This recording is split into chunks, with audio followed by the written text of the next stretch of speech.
Welcome everybody, and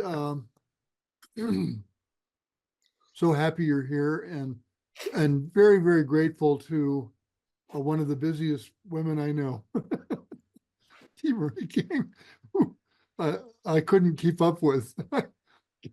We were just chatting in the green room, we'll call it, and T. Marie just came back from Wales and is leaving for Japan on Sunday. So busy schedule, very active schedule.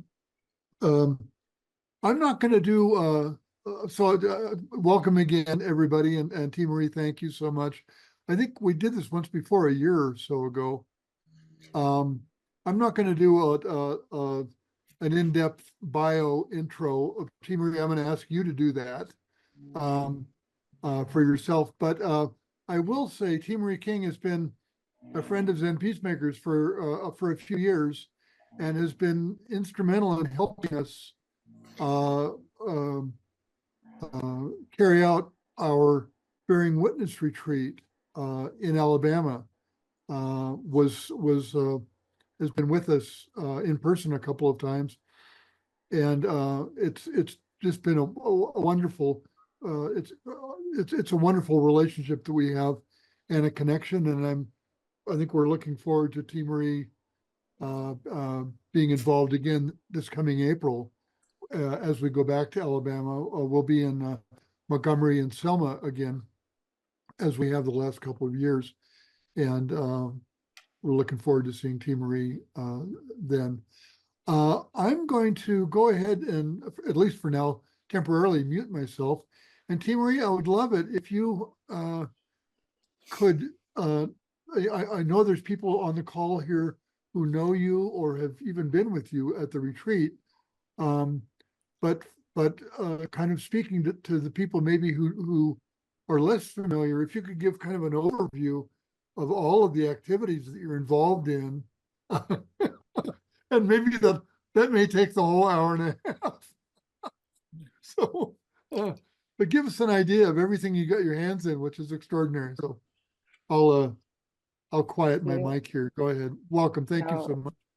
Absolutely. Thank you for having me. I always tell people it's easier to tell you what I don't do than everything I actually do. But I've had a very unique journey in kind of this social justice world. I currently serve as the Director of Youth Pathways and Experiences at Jones Valley Teaching Farm. And we are kind of almost a 2-acre farm in downtown Birmingham, where we use food as an opportunity to educate young people so that they can have agency over not only where their food source comes from, but also provide economic mobility for young people. And so I oversee what I call the workforce development arm of the organization, where we hire high school students to work on the farm, learn culinary skills, and then we wrap around a bunch of professional and interpersonal development opportunities. And we pay them $15 an hour to work with us. So that's kind of the day-to-day, the 9 to 5.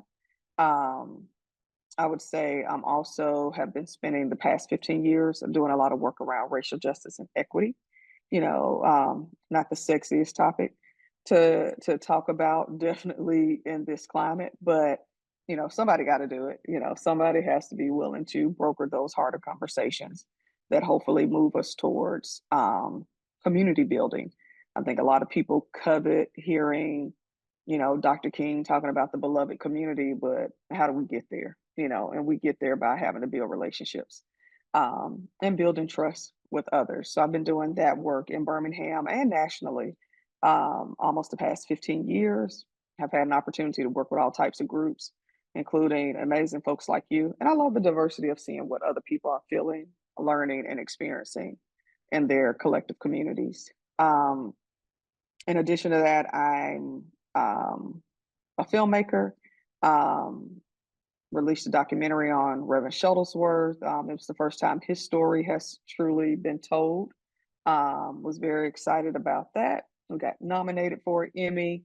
I always say we should have won. I really believe that. But, we were able to tell his story, and in a way that I thought was respectful to his work in the movement, And his family loved it, which makes it even easier when the family appreciates it. So, in addition to that, I do, you know, help out with different projects here and there that make sense, but always just looking for opportunities to foster new relationships and move our community more towards the direction we need to be going in.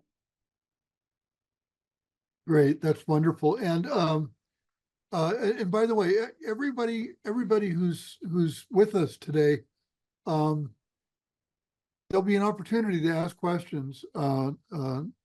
Maybe we'll do this a couple of times throughout. So if anything's occurring to you, please make a note, and we'll open it up here in a little bit. Uh, I having been something of a student of the civil rights movement, learning from you about Shuttlesworth was a revelation. And that probably is the case for a lot of people. I mean, all of the names that we know from, Fannie Lou to Bob Moses to Medgar to Bayard Rustin and on and on and on. And Shuttlesworth kind of fell through the historical cracks a little bit, it seemed like. And I think you, like, as you said, you've done a huge service. Would you, just because everybody may not be aware, would you talk a little bit about him and let us know also if and where we can see this piece of film, if it's out there now? Absolutely. So I think it was this year. Um, what is time now? Everything seems like to be running together. But I feel like it was February of this year. Um, we have we were able to secure placement on PBS. So it is on PBS's website. So if you just really Google Shuttlesworth, you should be able to pull it right up. But a lot of people, I think when we think about the civil rights movement, people's minds immediately go to Dr. King. And if you think about civil rights movement and you think about Birmingham, I think a lot of times people immediately go to, oh, letter from a Birmingham jail.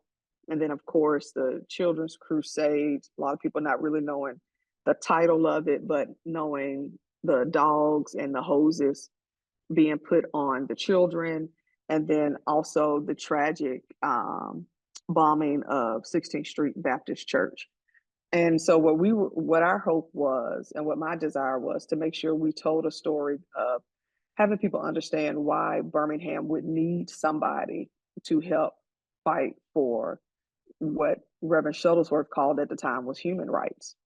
Civil rights gets labeled on to the movement later, but Birmingham being the most segregated city at the time, Reverend Shuttlesworth was a pastor, a very intelligent man, who saw that my community needs to change. And if I'm the one that's going to have to do it, I'm the one that's going to do it.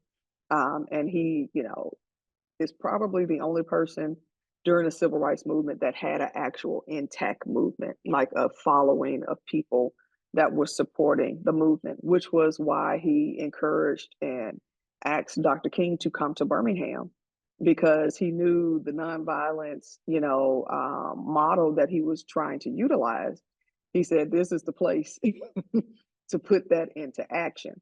And so that's why when you finally get King coming to Birmingham, he's arrested and you get that letter from a Birmingham jail. But it was, Reverend Shuttlesworth who was standing up to power in the form of Bull Connor, who ruled Birmingham with a very, iron fist, but was also probably the second most powerful man in the city of Birmingham under the mayor. He was over fire and police safety. He was the safety commissioner.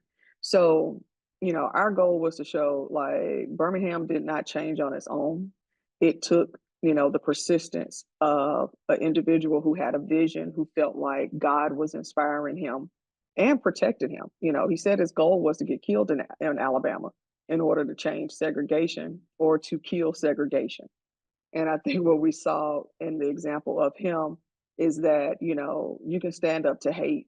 You can, and even if you have to fight, you have to fight. And if you have to demonstrate, you have to demonstrate.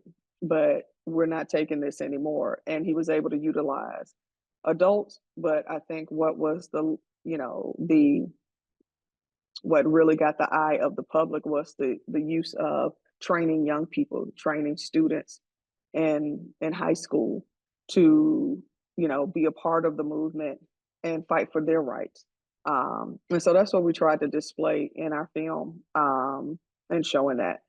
So people can people can pull this up on PBS. I've Yes. seen it.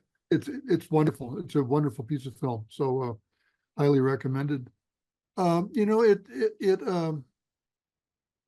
It leads me to a couple of questions that kind of go in a pair. What and they're complementary or contradictory. They're two sides of the same thing.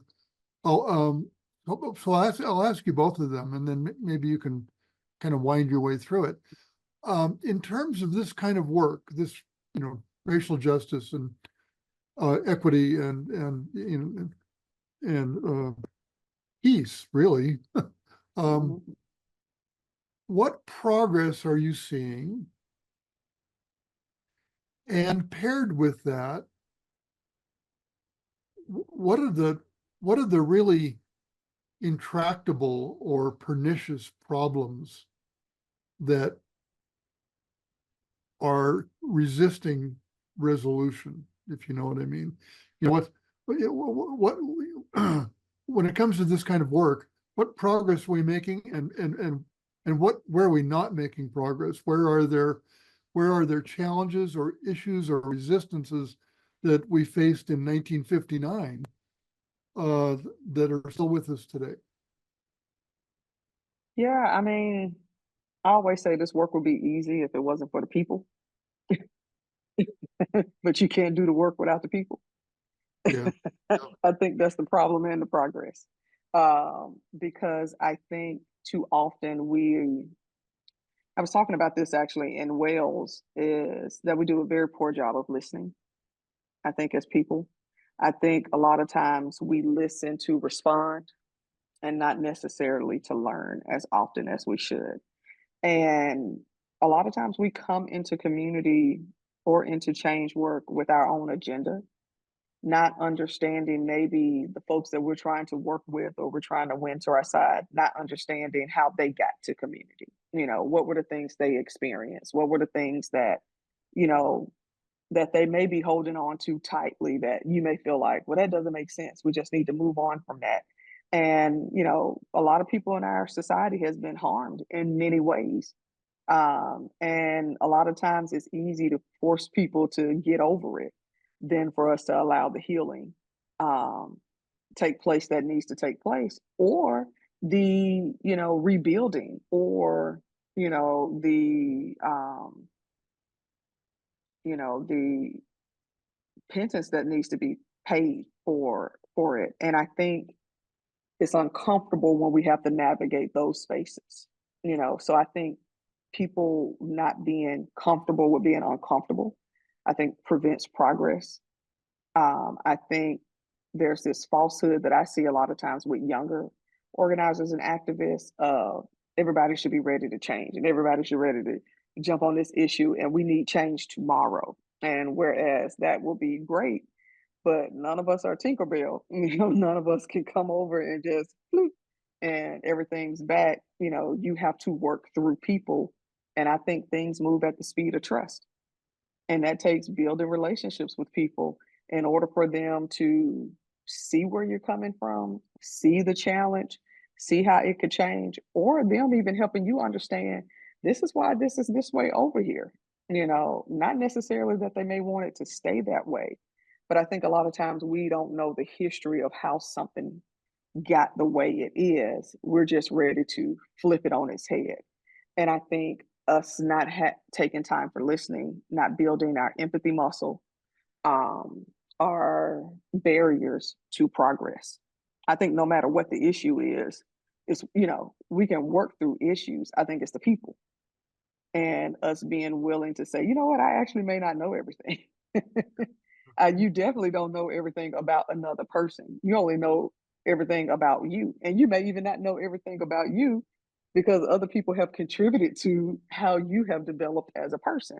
And I think when we lean into that, we may not agree at the end of it, but at least gives us a better understanding of why people may feel a certain way.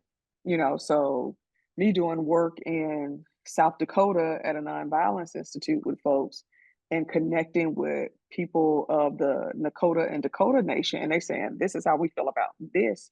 Now, I personally didn't experience it being somebody from the South, but I can empathize and understand. No, I see why this is very important to you because of the history that you have experienced in your community or across the nation. Now, who am I to say, hey, get over that? That happened years ago. And it's like, no, a lot was taken from me. And because of that, that may be preventing me going forward. So I think, that's a long way of saying, like, I really think sometimes it's the people that get in the way of the progress. But I think um, it takes people to move the work. Yeah, thank you. Yeah, I agree with you.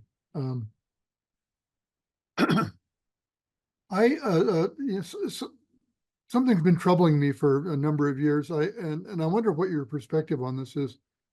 We've and I want to be gentle as I refer to this because I don't want this to be overly political. But in the public square in the U.S.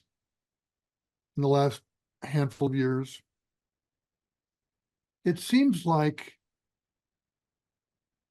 a comfort level with people seeing things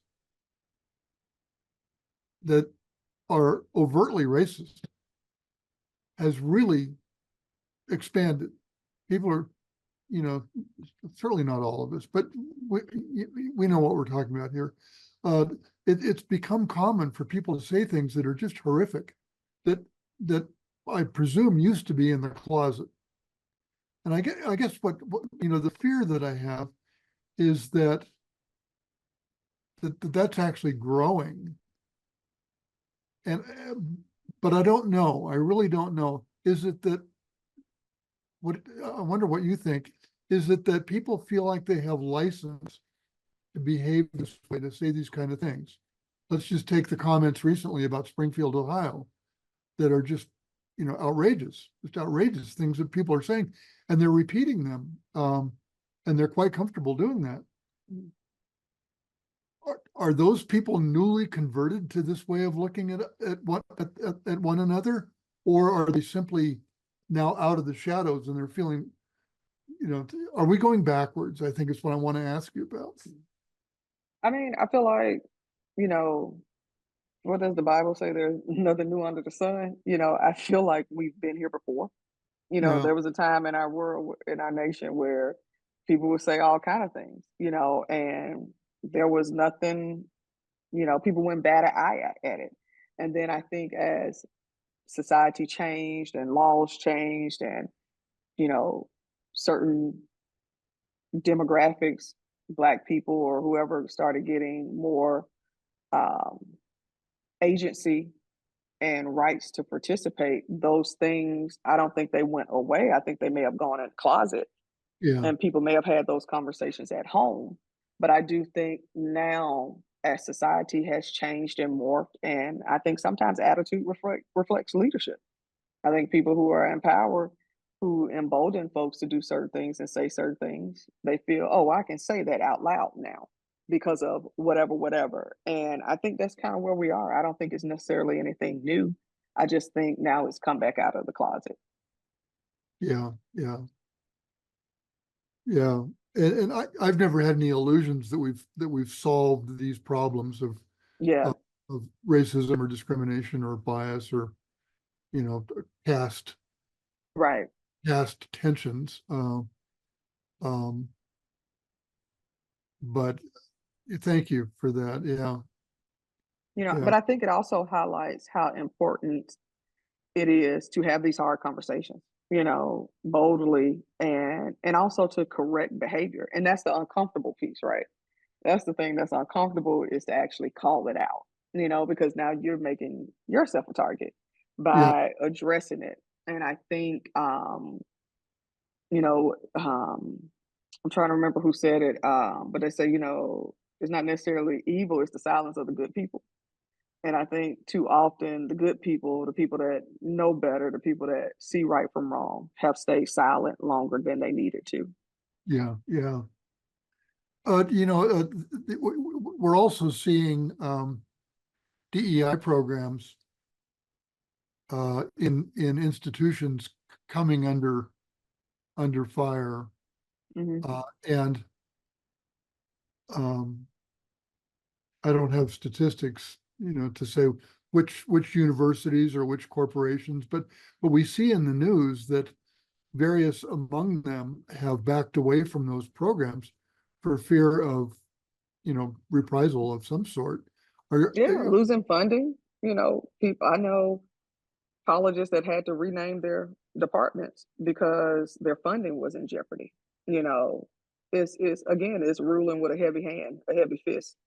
And, it's very unfortunate that, these are the things that people like Shuttlesworth fought against. These were the things that's like, we fought for this, we fought to have this, to be able to show up, to have equity and access. And now you have folks reverting us back, and not just in DEI. I mean, I'm in Alabama and we're dealing with women not having agency over their bodies when Yeah, it comes to reproductive health. So, I mean, it's a thing of, injustice anywhere is a threat to justice everywhere, yeah, and we're seeing that in our society. And what are we going to do about it is the question. It's like, when do we, John and Jane Q. Public, say, yo, this is not okay? You few hundred people that's representing all of us in Congress, maybe all y'all need to go. We need to start over. When I speak to students, a lot of times they're like, what is wrong with adults? Why are y'all allowing this to happen? And it's like, I have some of the same questions. yeah, Why are we allowing this when so many people that we know and we revere and respect fought so we wouldn't have to be here 60 years later? yeah, yeah. Maybe I'll take a pause here on my questions and open this up. If and I'd love to hear from anyone in the group here. If you've got a question for T. Marie or a comment, or um, please join the dialogue, and maybe Chloe can help watch too. But if you can use your down under reactions or react, you can put up an electronic hand like Jacqueline Kramer just did. Jacqueline, good to see you, my friend. Hi, Jeff. I'd like to hear more about your program that does the food equity in Birmingham. Yeah. So we've been around, I think we're going into year 21, I believe. And so it's kind of a three-pronged approach. So we're actually farming downtown Birmingham. We have 8 farms. One is in the downtown kind of center, and then we have 7 on school campuses. And so we work specifically with the Birmingham um, school district, and we have instructors that go into the classroom, work with teachers, bring students out to the farm. Kids can join farm club or culinary club and learn how to farm. So they get to plant the seeds, see what happens. And they learn in patience, because a seed doesn't grow overnight, right? So they have to learn the importance of nurturing that seed. What does that mean? How much water it gets? What happens when, the seed doesn't grow or produce? Um, but then when they do well, they get to be a part of harvesting. And instructors use that food that we grow for classroom programming. And what we don't use for programming, we give away to the community. So we have farm stands at all of our farms, and all of our produce that is harvested that's not for programming goes back into the community.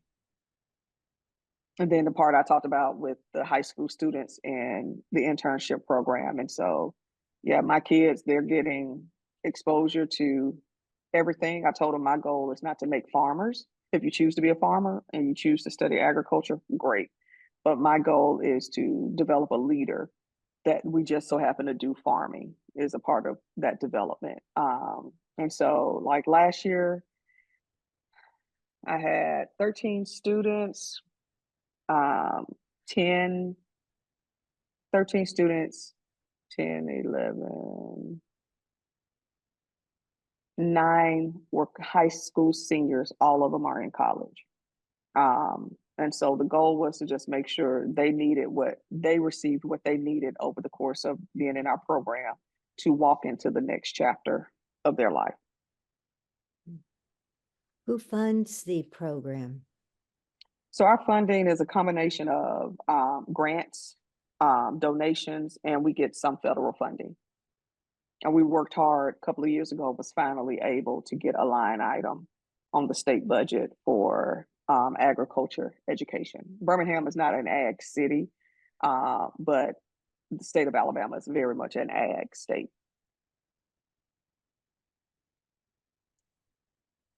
So they keep me busy. They keep me busy. And as part of that, T. Marie, you mentioned culinary. So Mhm.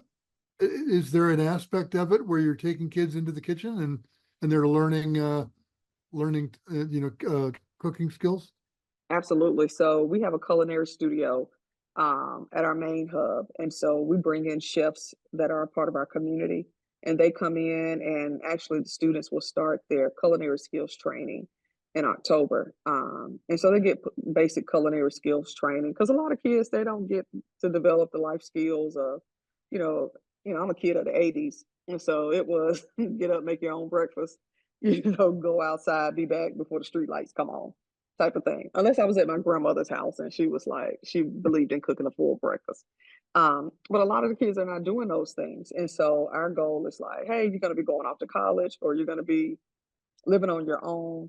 Here's some basic things that you can know how to maneuver around the kitchen. And this year I'm layering on dining etiquette, because a lot of times these kids go off to college, or they get these entry level jobs, and then they're invited out to a fancy dinner, and they don't necessarily know which fork, which spoon, or whatever to use. And so we're throwing in dining etiquette. And then another friend of mine who's a chef, he's going to do knife skills with them as well. And so they'll learn how to, fillet fish, as well as, how to cut meat. So, and then they get to eat, so I mean, who Oh, that's doesn't great. love to learn something new, and then you actually get to eat in the process. So anytime food or money is involved with teenagers, they're excited. That's great. So you learn how to dice a red onion without taking part of your fingertip off with it. Absolutely, absolutely. So they get all those safety skills and everything, and we do that with the little people too. The little kids, we're doing the same thing. They're learning kitchen safety, you know, we're not giving them sharp objects, but they're learning this is how you properly handle a knife. This is how you handle being around a stove. So a lot of it is also just, regular skills that they're learning. It sounds like it sounds like it's as much for or more for really their own kind of life skills as far as being able to function as an adult that way, uh, Absolutely. and maybe less preparing to go work in the food service industry or something like that. Yeah, Absolutely, absolutely. I was never really interested in like pushing them towards food service, but if that's your desire, you know, we want you to be prepared for it. And so some of the things we have included in kind of the culinary piece, we got, we have a chef advisory board that we've said, if we were to send you, or somebody was to come from our, program to seek a job from you, what things do they need to know coming in the door that would put them ahead of, the next applicant? And their biggest thing was, can they cut vegetables? If they could cut vegetables, I would hire them on the spot. that's And great. literally, pretty much all the chefs were saying the same thing. And so they learn how to cut, they know how to chop onions, tomatoes, all of that. And if they choose to go work at a restaurant when they're in college, they got a leg up on their peers. And if they don't decide to do that, they still know how to do all those things, and they can impress their family at home. That's wonderful, and what a gift. I mean, should they want to go, all the way into that, going to CIA up on the Hudson's like $100,000 a year. So Look, okay. you're giving them a start. I'm Uh, trying. Kathy Schiff, oh, Kathy, where did you go? Oh, there you are. Okay. Thanks, Kathy. Hey, Mary, thank you so much for being with us. And I Absolutely. I really appreciated your talking with us when we were in Montgomery in April at the Bearing Yes. Witness Retreat. And one of the things that you said that I thought was so wise was that you talked about how people come to places in Alabama and they are just they see suffering and they want to do something, right? And people ask what they can they do. And you advised us very wisely to find you tell people to go home and find their own Selma, right? And I just wanted to say I very much appreciate that point of view. Now I'm going to say something that's totally different from that, because after we met with you, a couple people, we went to the state capitol and we wanted to see the terrible, you know, statues that are still up and that type of thing. And Diana and I ran into the state treasurer when we were there. Well, outside, he was going to his car and he had a license plate that said 529. And Diana went up to him and said, "What's 529?" And of course, that's the fund that families can contribute to so that their kids will have an education fund. And I've had this idea that I haven't acted on, that all these people coming to do pilgrimages and educational history tours, etc., trying to understand our legacy of racism, and coming to Montgomery to the Legacy Museum and all of that. I think that pe- what arises in people is that they want to do something. And I just want to ask you, do you feel like that there's something that when people come there that they can contribute to, that would be of good? And to me, somehow finding a way to contribute to educational funds for people and for families in Selma who don't have the resources to do that themselves, something like that. I think it's a missed opportunity to not ask these people basically to open up their pocketbooks as well as their Mhm. hearts. you know and so I think you understand my question. So thank you very much. Yeah, absolutely. People laugh at me when I say this. I always say, I'm a fan of creative reparations. And whatever you feel you need to do. But at the same time, I'm kind of a thing. I'm from of the thought of it's kind of how I see missions work. I think a lot of times people run overseas to do missions work, and it's people, maybe 2 blocks over that may need some serious support. I think if you come to Alabama, Mississippi, or wherever, and you're informed of history and what took place, if you know of something there that needs support and you feel compelled to do that, I say go for it. But I'm also a fan of, if you have the resources and it's things at home, programs at home that need to support, I would think that's where your money would need to go, or your support, or your time, or your resources. I think a lot of times it's easy to visit, EJI, or to go to Selma and to meet the people there and say, "Oh, I want to give here," and that's fine. Like, go for it. But I think sometimes there's things closer to home.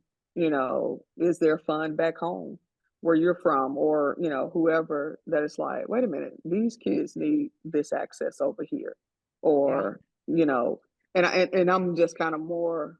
I lean into. I'm for both, but lean more into, what's happening with your neighbor type of Yeah. vibe of, is there a way you can support them? I think that's why even here at the farm, we were big on, and that came from the kids. Like, we used to sell the food at, the markets. But when the pandemic happened, the students were like, there's actual, like, we're in a program, but there's actual farmers that this is their livelihood.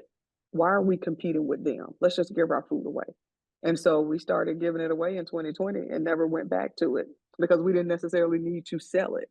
And so I think it's finding out, like, how can I help my neighbor, whether your neighbor knows it's you or not, that's actually helping them. It's like that thing of when you see those sweet stories on the news where it's like, oh, somebody dropped groceries off and we don't know who they came from, or look at all these people that came together with Habitat and built a home and we have been living in our car. So I think it's those opportunities are right around the corner from us. We just, I think, sometimes have to dig a little deeper and find them to support them. Like I participated in the panel like 2 years ago around arts and education. And we had a teacher, I was on the panel with a couple of teachers, and one of the teachers was like, they keep cutting our funding. And I'm trying to incentivize my kids to come to school every day. And I said, well, what would incentivize your kids to come to school every day? And she was like a gift card or something, maybe like $5 to McDonald's or something. And I was like, that's all? And she was like, yeah. I was like, how many kids you got in your class? And I think she had like a class of 20. And I was like, oh, okay. And we got off the panel. I reached out to some friends and I said, hey, I need you to go buy like $100 worth of, low increment gift cards, and packaged them up and sent her like, it was like maybe 100 gift cards that she used that school year to incentivize her kids, and went from kids barely showing up to before the end of the school year, she had perfect attendance.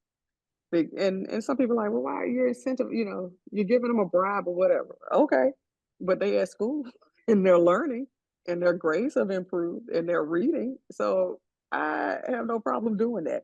But it was that little small act of, it's not going to cost me anything to go buy 20 gift cards of $5 from McDonald's. We spend more than that sometimes going out to dinner, right?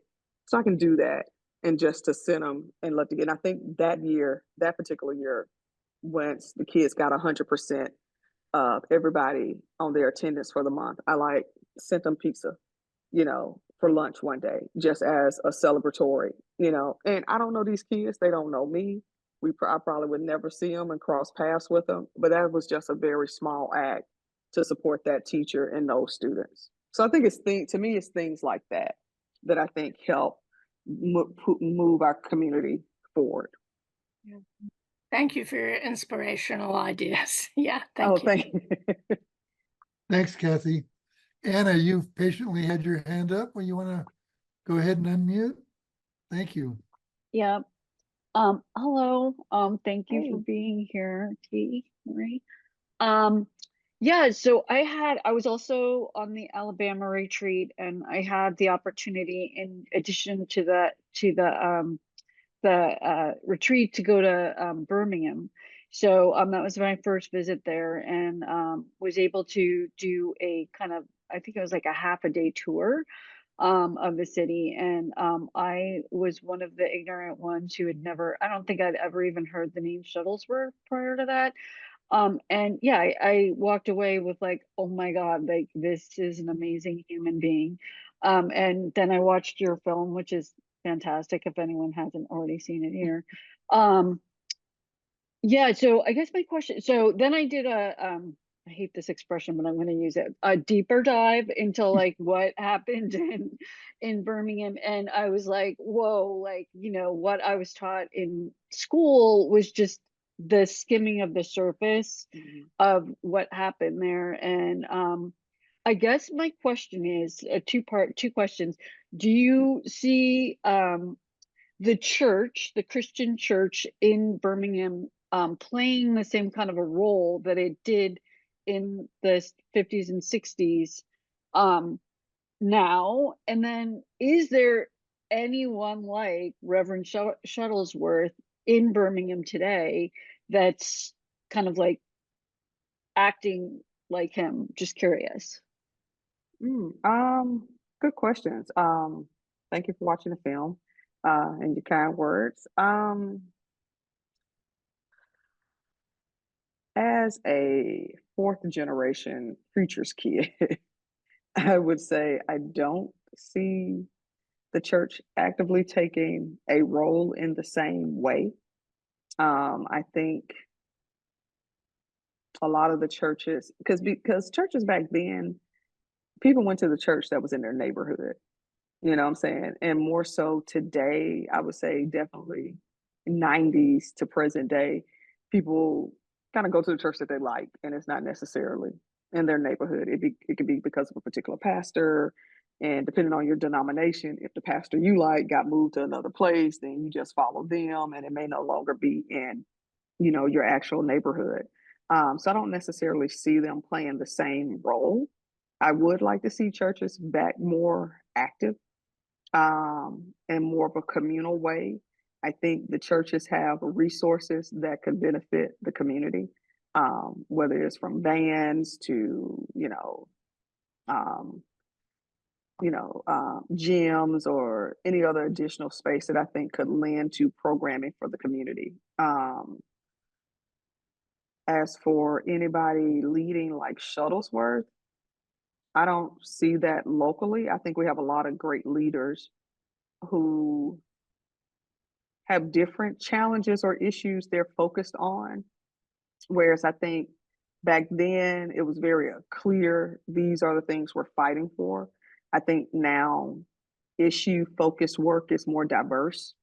And so you have the folks who are more focused on climate, you have people that's more focused on, community violence or crime or reproductive issues. So I see people standing up and strong in their leadership, but more issue-based focus rather than this change, particularly that we need to move forward with, is this whole community based, if that makes sense.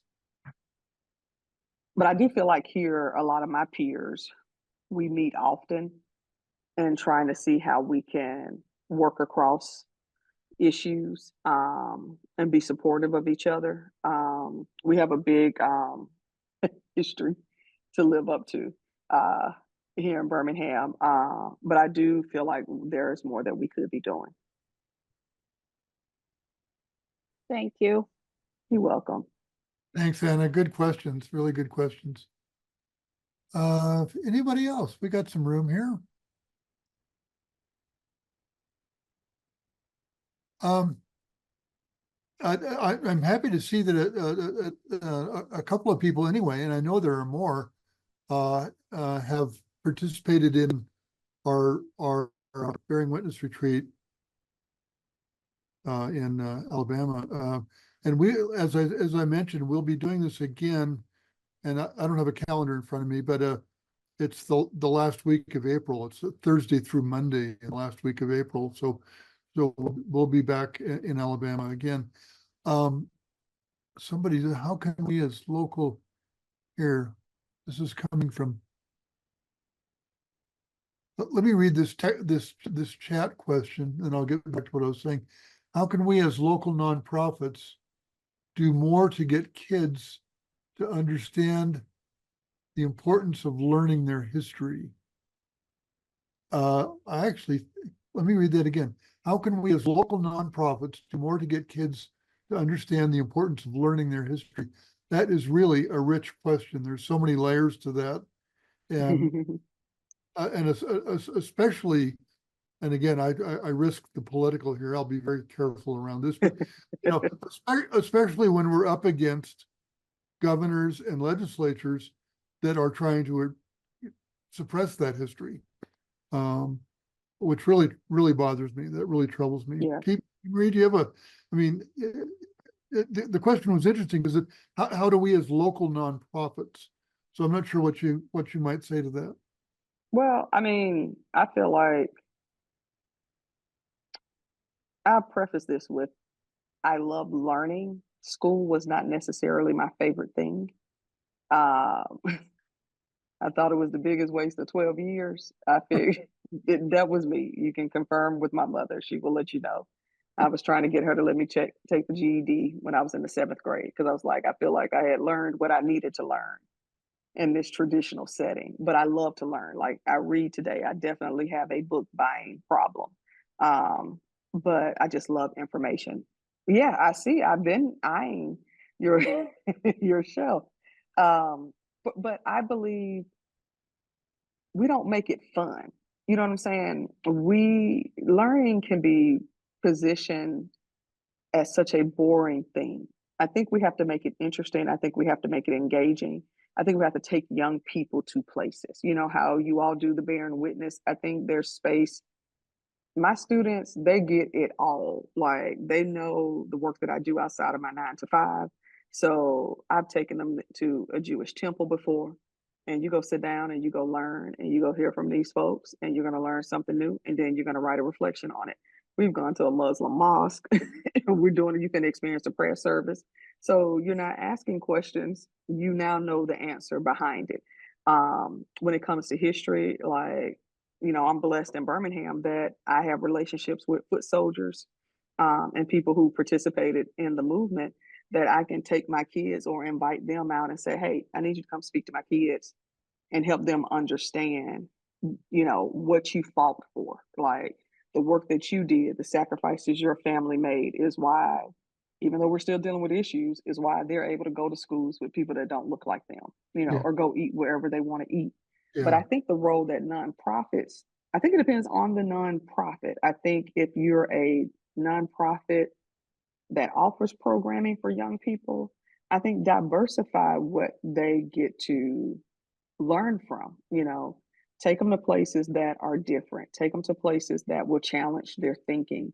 When it comes to history, if you're in Alabama, we have too much history around the state for field trips not to be planned, to take them on field trips, let them learn and ask questions. And it's something about being in space, you know, that centers people. I have a friend by the name of Jefferson Drew. His parents were very integral in the movement here in Birmingham. And Mr. Drew was actually in my film. And I took some college students from DC. He was supposed to meet us somewhere, and he had ended up having like surgery on his knee. And he was like, I can't walk, T. Marie, so bring him to me. And I was like, you sure, Mr. Drew, you want these folks coming to your house? And he was like, no, it's cool. So we get to his house and they're sitting down talking, and he keeps saying things like, you know, and Uncle Martin would blah, blah, blah, and Uncle Thurgood would blah, blah, blah. And I'm looking at these young people, and it's like literally going over their heads. And I said, Mr. Drew, can you like give him explain who Uncle Martin is?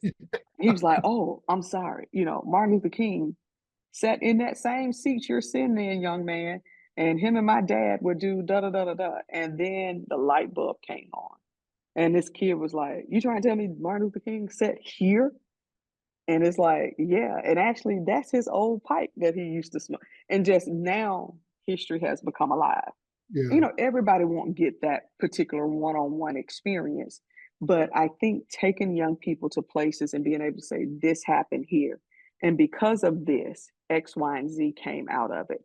And I think nonprofits can help by exposing. I think nonprofits can help by convening. You know, when I was growing up, you know, in the 90s, like they used to do like youth conferences and youth summits and stuff all the time. I vividly remember always having to go to something, you know, that was youth focused. And I think we have an opportunity to do that. I think too often we look for the cream of the crop in our students of Mhm. who gets those opportunities instead of being equitable and making sure all of our students get access to that. I think that's what's missing. I think we need to figure out how to utilize technology better because that's where these kids are and meeting them. Even though I got issues with TikTok, but how do we start telling history, accurate history on TikTok? Because Yeah. that's where they're getting their information from. And I think we lean too much into, oh, well, this is how I learned, and this is what I'm used to, or this is how I know what to use. I got kids that, well, Miss T, we need to do this, this, this. Okay, then you put it together and I'll support it. But I think nonprofits can be, you know, a convener, can open up space and create opportunities for young people to truly know their history and get them in the space to be immersed in it. I don't know Yeah. if that answered the question, but Yeah. that's kind of my feedback on it. That's really rich. It's really rich. You know, and the other, and Reverend, I'll get to you in just a second here. Um, the other challenge, it seems, is and I like what you said about technology, because that may be the bridge, but it won't be too many years before there are none of us left alive who experienced Jim Crow. Yeah. And there are other vestiges of that are persisting, of course, but the ability to meet someone who, and you talk about knowing foot soldiers. Yeah. They're not with us that much longer. And You absolutely right. I mean, and which is why I try to be so adamant about, I always tell my young people, my network is your network. yeah, I will leverage who I know because I don't believe in hoarding, maybe books, but outside of that, I don't believe in hoarding information, and so I'm always keen on it. But also as a storyteller, I'm trying to figure out like, how do we collect these stories, so they can be preserved through technology. And yeah, really, like, that's where some money needs to be going to, is yeah, like collecting these stories and preserving them and saving them so that they can look them up and find them anywhere and know that, account that lived history account of the folks that went before them. But you're right, absolutely. yeah, yeah, yeah. Reverend, please go ahead and Hello. hi, thank you. Thank you very much, T. Marie. Yeah, Very engaging. thank So you. I wanted to talk about a program that we've done. I'm here at the Milwaukee Zen Center, and I'm working a lot with different organizations here in Milwaukee who are doing a lot of equity work and social justice. And one group is called Faith Voices for Justice, that came from the Jewish organization originally, and they offered a program for all kinds of different churches or communities to make videos of places where something happened, something historical in Wisconsin or in our city.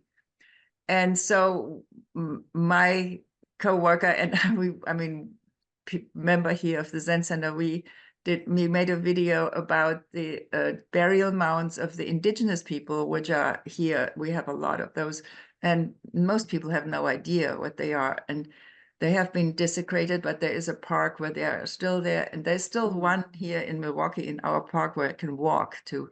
So, and most people have no idea. So that was a really nice thing. We went through a lot of history of, and this young man has his own personal history with the Ojibwe. He actually learned Ojibwe. He's white, but he was very interested because he lived in that area. And so you get very personal accounts. And then we went up the river, along all these different, places up to that park where these burial mounds were. And it was just really fantastic. And that's something, and so there were many different videos from very different places, and each one really exciting. And so then we would show those to kids in public school. So I think that was a great, we had fun doing it too. And that was a great program. So I think it's good to show, and as you say, storytelling, that really works. Thank you It very much. does. Absolutely. And and it's just a different form. I grew up, sitting around my grandmother and her sisters and, listening to them tell their stories of growing up in rural Alabama, and then I can share those stories. But now we have opportunities where we can actually capture it, and through technology, we can share it, all over the place. It doesn't have to be centralized to the South or to the Midwest or, North. We can send it anywhere, and the pandemic forced everybody to figure out how to use this new thing called Zoom, and what does that mean to bring people in from different places together?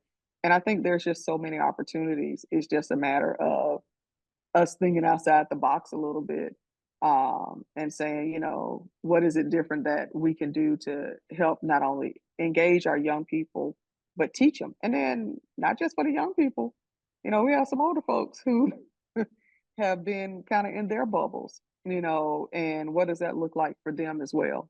But I think that's awesome.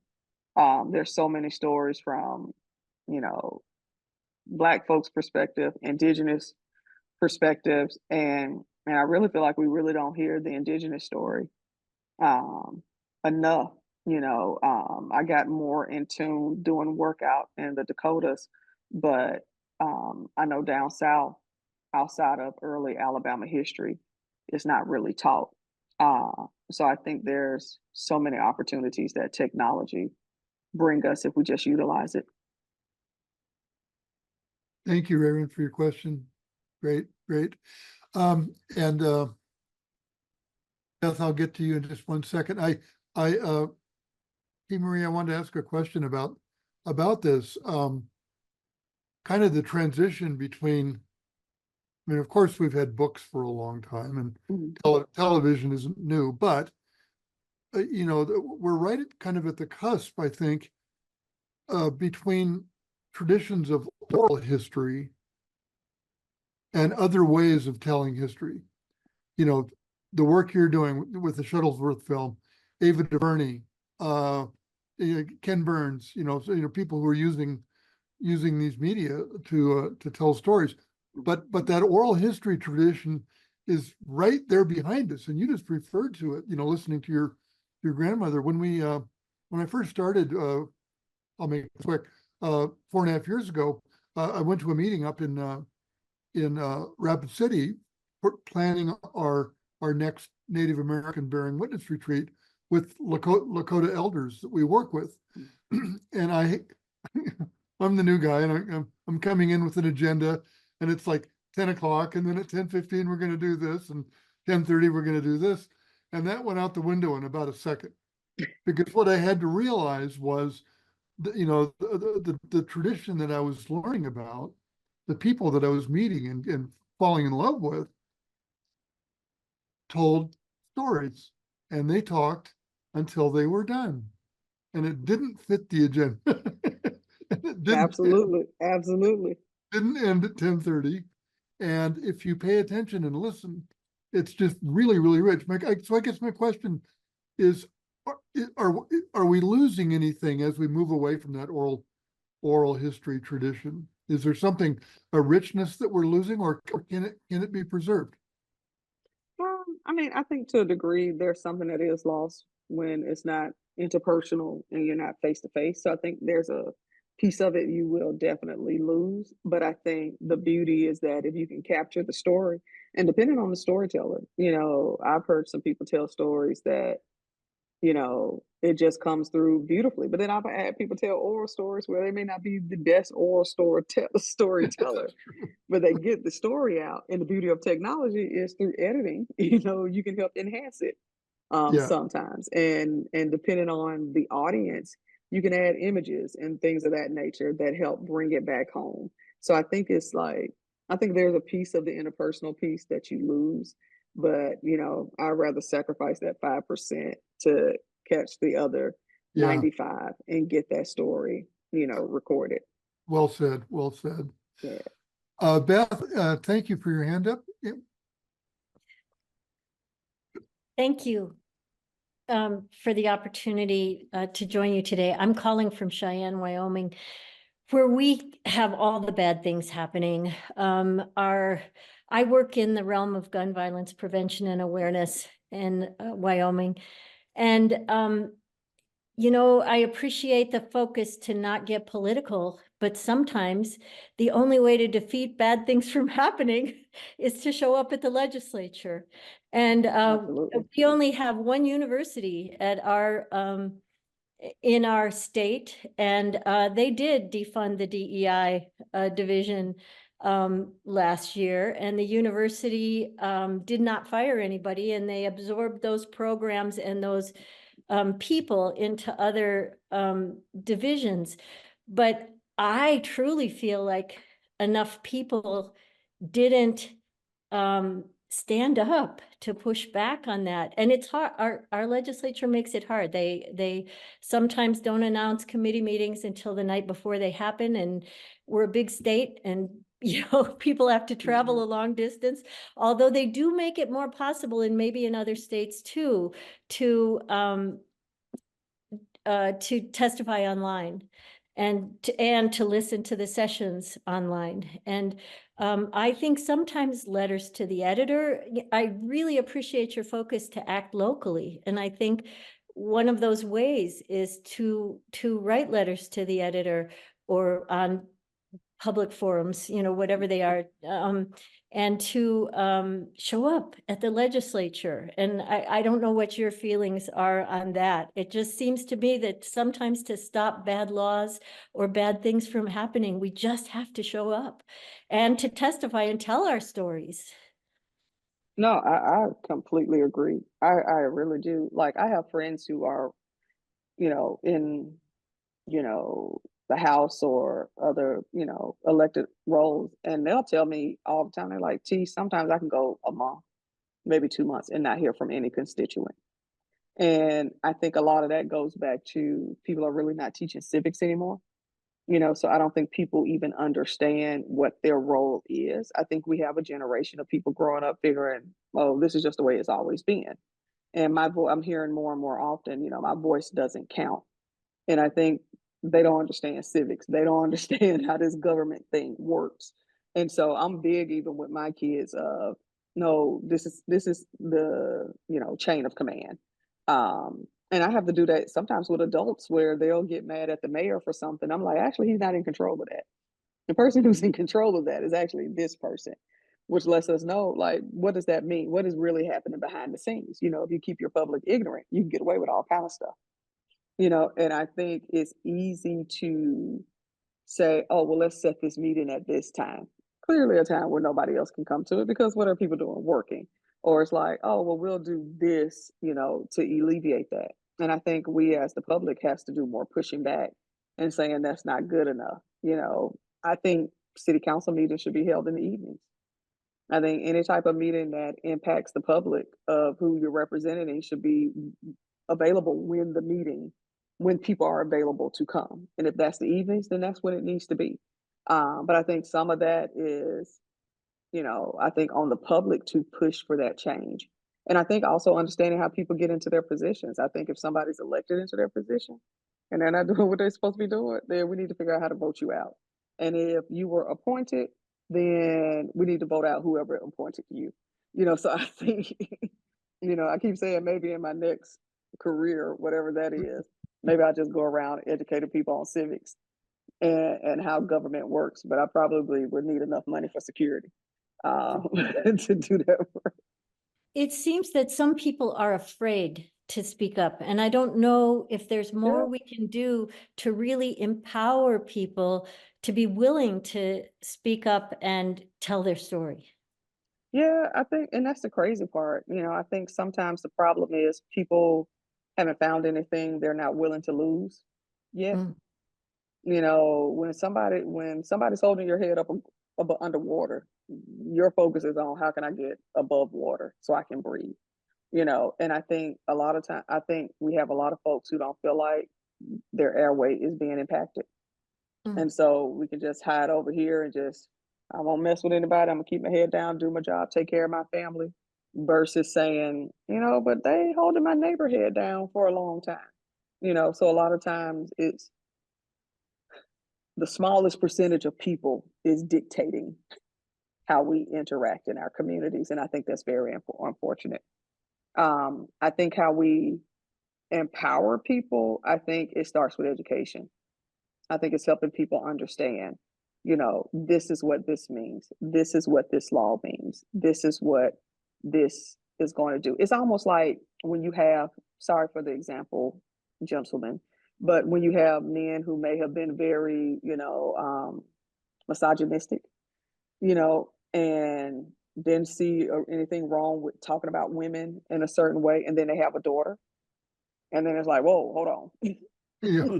I don't want you around so-and-so because, and it's not that they're protecting their daughter, of course, but they know how men think. So it's like, or they know what they thought. And it's like, I don't want you experiencing that because you're my child and I love you and I don't want you going through that, versus saying this behavior is just not okay and we need to change that. So I think it starts with education. I think it's also challenging people you know, if this is not important to you, what is? But I think also sometimes people don't see how it trickles to them. You know what I'm saying? You know, so how does my reproductive rights impact a man? You know what I'm saying? Well, ain't no more men gonna be made. You know what I'm saying? So it's like sometimes I figure it's like, how do we help people understand or see the through line of, yeah, on this side, you may not feel like that impacts you, but this is actually how it comes back to you. You know, and I think we gotta figure out as change makers how to reveal that to people in a more concise way that it makes sense and hopefully encourages them to show up at the legislature, write a letter, send an email, go lobby, or even, you know, go vote. Yeah. Great. Great. Thank you, Beth, for your question. T. Marie, it occurs to me, maybe there's a future career here for you, a traveling road show, Civics 101 with T. Marie. Look, I've really been playing around with it for about a year or so. I'm like, people don't get, like, I grew up on like Schoolhouse Rock and PBS, you know, so I remember learning about a bill, like even probably before really getting in school for real. But Right. nobody, they don't show that stuff anymore. So it's like people, it needs to be broken down. I don't know if you saw it on the news the other day after the vice presidential debate. There was an interview of a young guy in college who just so succinctly, in like a minute, shot down the notion that, well, you know, I think the charge came up, well, as vice president, why didn't she do an executive order to do this, that, or the other thing? And he just, chapter and verse, that's not how it works. The vice Exactly. president, and that, it went viral. So, Yeah, it's like that's not her job. Like y'all don't know. as vice president, you do what the president tells you to do. Exactly. The vice president job is to smile, hold babies, kiss babies, go That's, to all the photo stuff. Like, that's right. I mean, and that's, I mean, like, let's be real. That's why we like Joe Biden, because he was Joe Cool. He was out there being cool. He was smiling. He wore them cool aviators. That's why we started liking Joe Biden. It wasn't because he was implementing anything. He looked cool. Now that didn't mean he didn't do the work ahead of time in his roles in office. But as a vice president, like they have a specific role. That's And right. he did his role, and she's doing hers. And it took this young guy just to be able to say it so simply, like you can do. David, I'm going to go to you here. I'm so happy to see all these hands up. Thank you, Jeff. T. Marie, I find you're providing the opportunity for young people of all ages, to work together in their hands in the earth, to be really powerful as a way of also learning and recognizing what this earth is capable of. Yeah. And so I have a question that is, I haven't really put it into words before. I know, I don't know, in the last few years, there's been a tendency to, at gatherings or conferences, or people will say at the beginning of the conference, I want to acknowledge that the land we're on was, and they name a group of people, this was their land. And the most beautiful moment I ever saw was at a theater when this was done. The administrator at the theater, I guess, was introducing the presentation, and they mentioned, oh, we're on this land. Someone in the audience stood up and said, I'm confused. Shall I go? Shall I leave? And I thought that was an amazing recognition of, yes, we're as a country, we're more at times acknowledging that essentially for many of us, we own stolen property. Mm-hmm.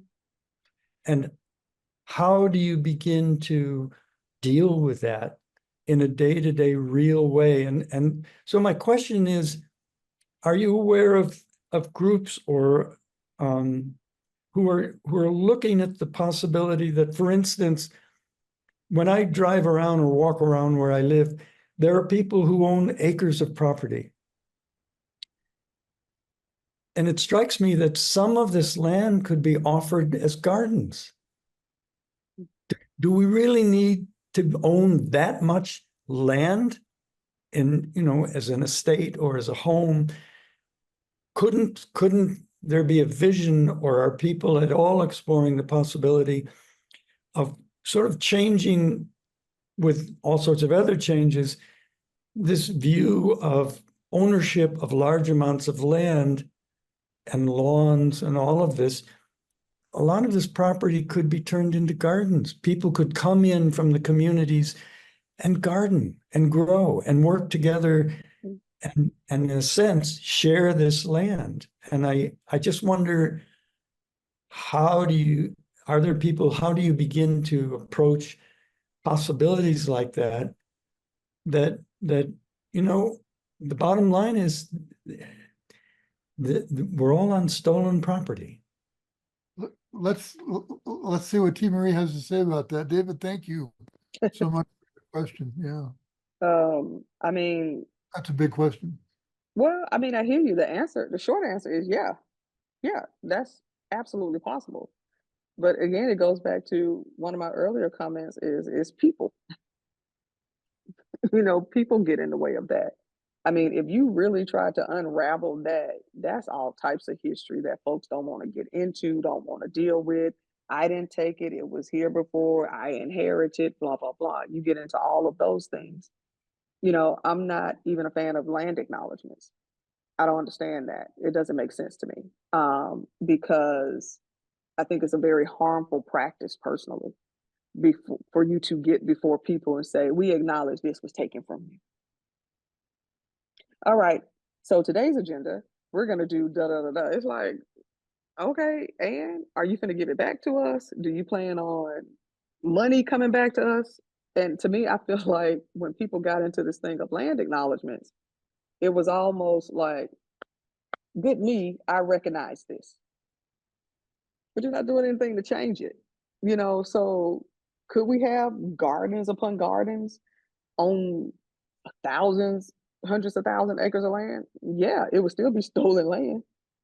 And so I think that conversation we are nowhere near ready to have, I think, as a nation, because it will open up that can of worms of all that stuff we've been sweeping under the rug for centuries that I don't think we're ready to really address. But is it a good idea?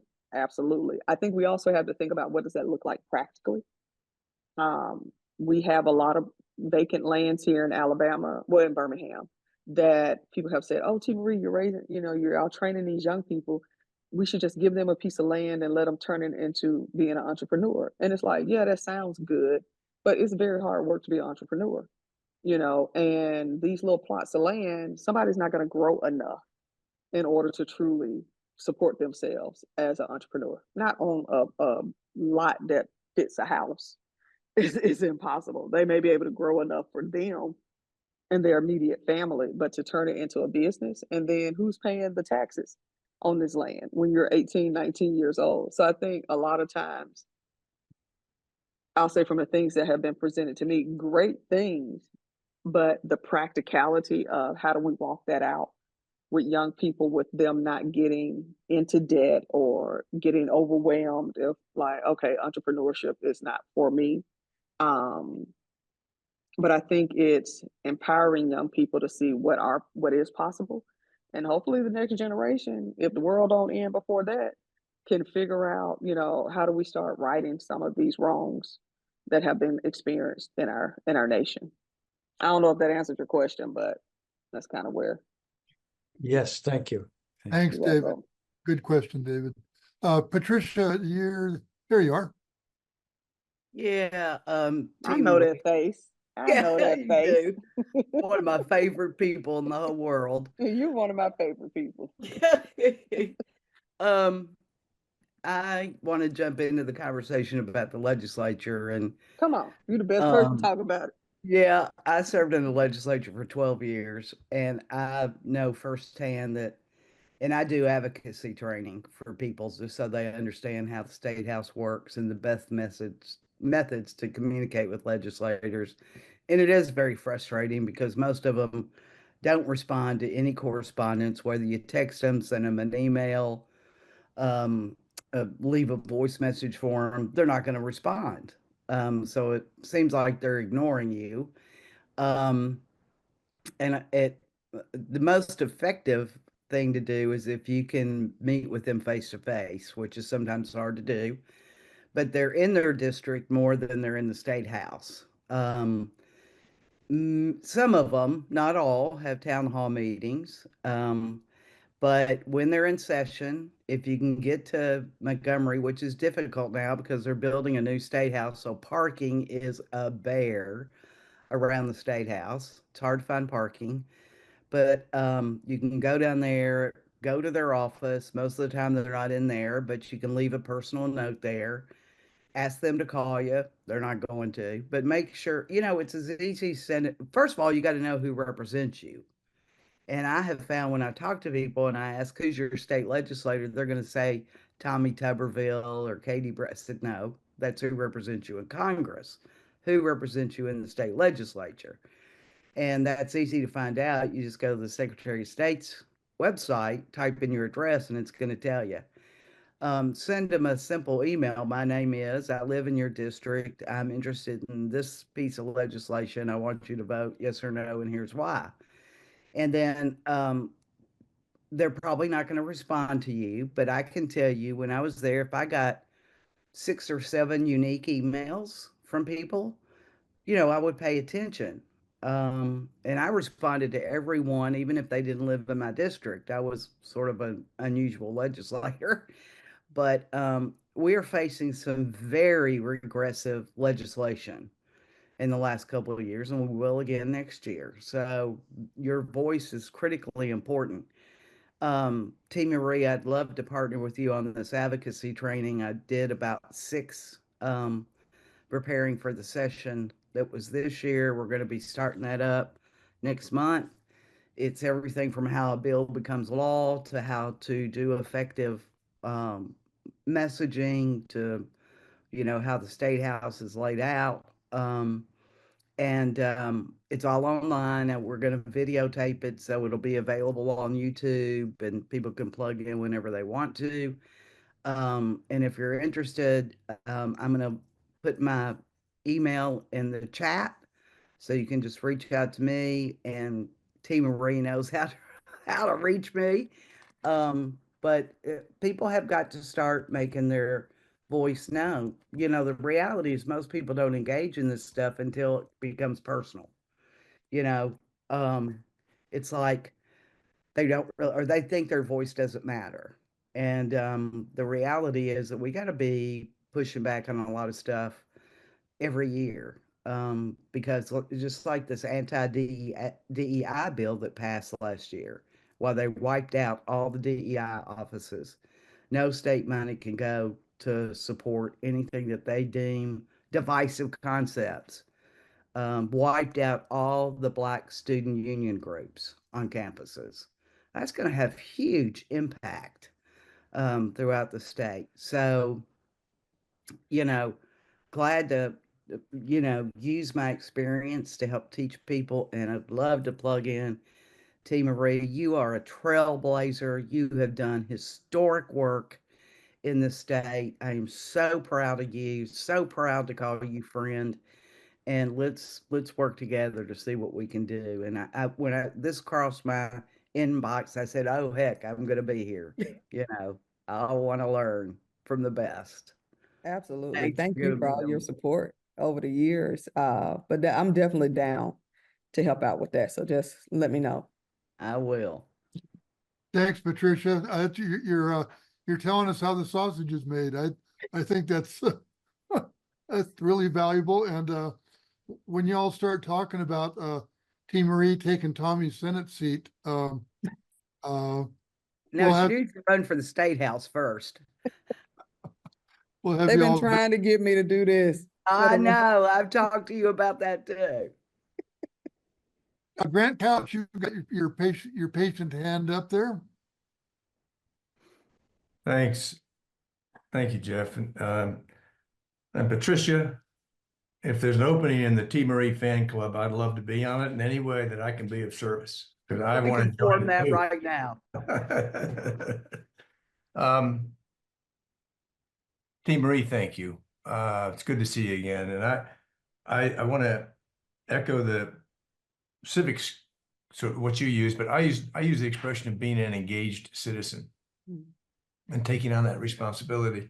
But I also found myself, as I was listening to you describe it, recognizing that to truly be the kind of engaged citizen I've been able to do, which is go to DC and actually lobby face to face, is a privileged position. I mean, that most of the folks don't have the ability to do anything more than vote.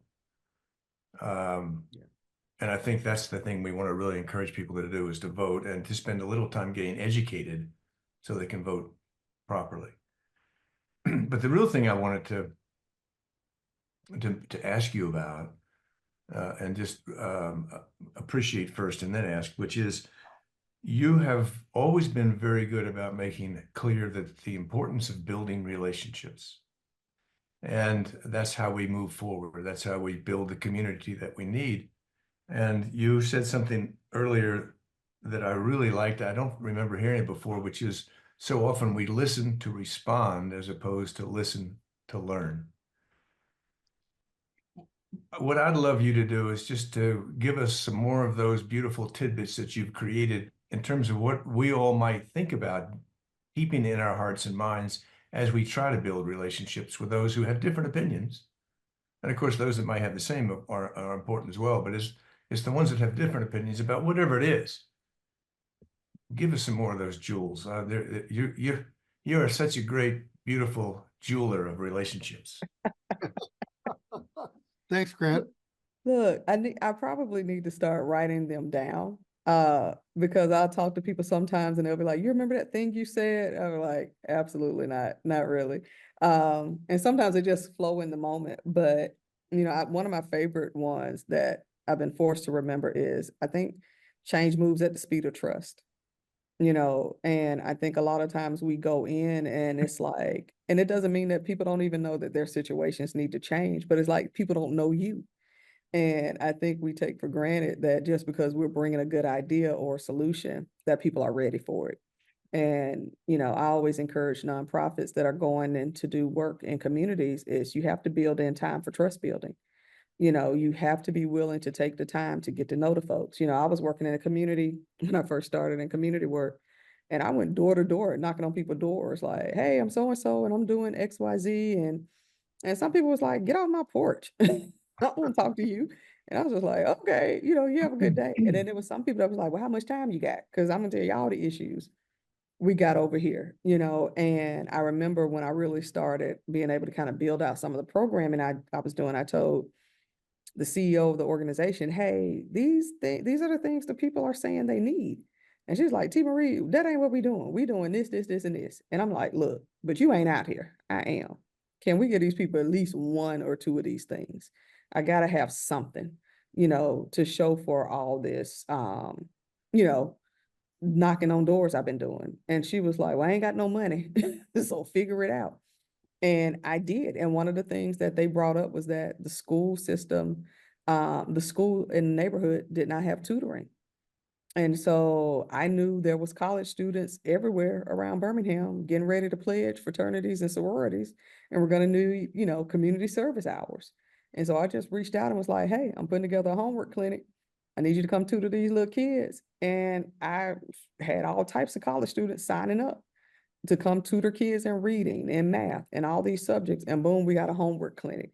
And now I had equity with community members because, oh, she heard what we said. And even though she wasn't able to bring everything, she brought this thing that was very important. And now I can just drop in with my kid and they can get the support they need. That went a long way. I mean, and it's been years since I worked with that particular community in that way. And I can still show up in that community and they still are like, man, T. Marie, my son is doing such and such now. Or, my baby graduated. Or da da da, like I hear all the stories, and that came from listening and understanding and saying, let me see what I can do to at least address this.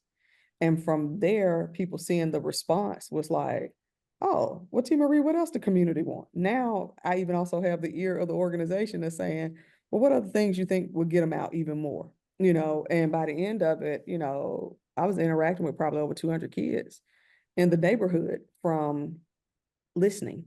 But I also built trust with those folks because not only did I listen to them, I did something with what I heard. And that's not every situation. You know, that's not always going to be every situation. But I think it's something said for people to say, okay, you did hear me, you know, and it's all about that trust. You know, people follow people that they trust, you know. And I tell my young people, especially young organizers, I say, if you lead and ain't nobody following you, you just taking a walk. You know what I'm saying? And so a lot of us fancy ourselves as leaders, but nobody's actually following you in the work. But the way you get the community involved is by listening to them, is building trust. And then a good leader learns how to lead from the back.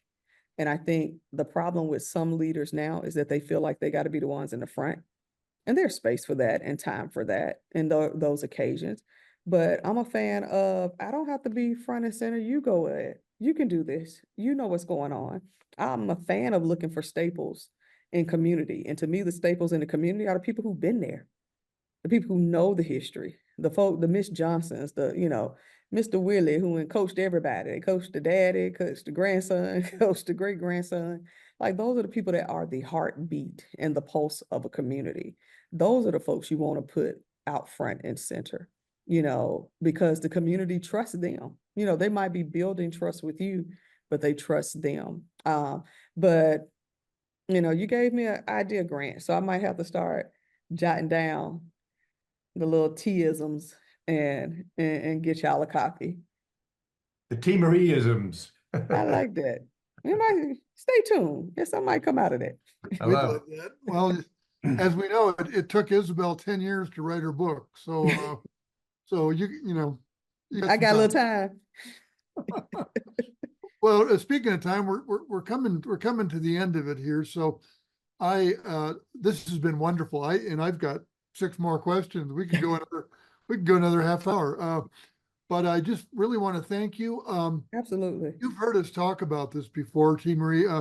Zen Peacemakers, we are part of our foundation is this notion, this practice of 3 tenets of not knowing or really being still, not having biases or attitudes or ideas or stories that we're talking about. Bearing witness, which is really pay attention, look at the world and don't turn away from it, even if it's scary or horrible or beautiful or, you know, whatever it is. And then the third one is taking action. And you so embody that. You so embody that, that it's really, really inspiring. And we really, you know, as an organization, we really embrace that aspect of it. We are an activist organization. So I just personally, and for the organization, want to thank you for sharing your example and just your practical approach to getting stuff done, which is look around, you know, the college students who are about to pledge, hell, go ask them to help out. They're right there. So just, you know, I think it's really easy to see barriers rather than, you know, hallways or alleyways or, Absolutely. you know, or workarounds or whatever it might be. So you've really inspired us all. And I thank you for that. So Absolutely. yeah, we're at the end of our time. I know you're at work. And I bet you probably haven't had lunch yet. So I haven't, but I got another speaking engagement in 15 minutes. So I got to head to that. But well, we'll go ahead and wrap up so that you can get up and stretch your legs and get a cup of coffee or something before you have to talk again. So thank you so much. We really appreciate it. absolutely. Thank you for the invitation. Being here. Thanks, T.